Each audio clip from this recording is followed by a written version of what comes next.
మనోవ్యాధికి మందు లేదు. అవునా? కాదా? చూద్దాం.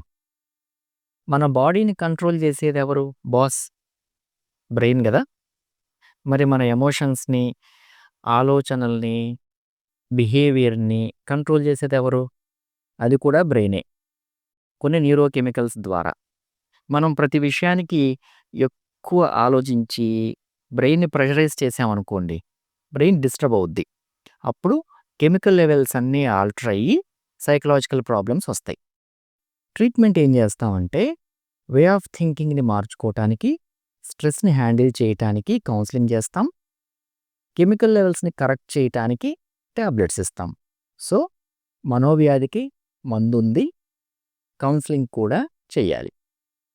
మానసిక ఒత్తిడి ఉన్న వాళ్ళలో మాత్రమే జబ్బులొస్తాయా? కాదు. కొన్ని ఫిజికల్ ప్రాబ్లమ్స్ ఉన్నప్పుడు కూడా మానసిక లక్షణాలొస్తాయి.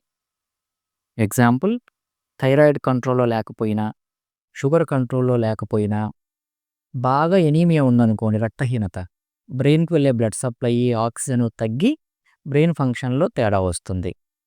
అట్లానే బ్రెయిన్ స్ట్రోక్స్‌లో, యాక్సిడెంట్స్ జరిగి బ్రెయిన్ డ్యామేజ్ అయినప్పుడు, స్టెరాయిడ్స్‌ని ఎక్కువగా వాడినప్పుడు, ఆల్కహాల్ పేషెంట్స్‌లో లివర్ డ్యామేజ్ అయినప్పుడు బ్రెయిన్ ఫంక్షన్ తేడా వచ్చి మానసిక సమస్యలొస్తాయి.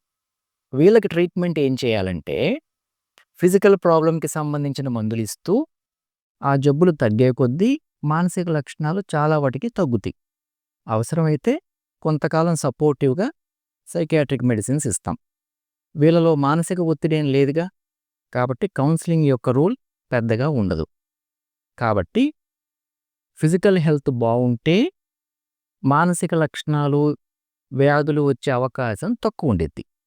అలానే మనసు ప్రశాంతంగా ఉంటే బాడీ గూడా హెల్తీగా ఉండిద్ది.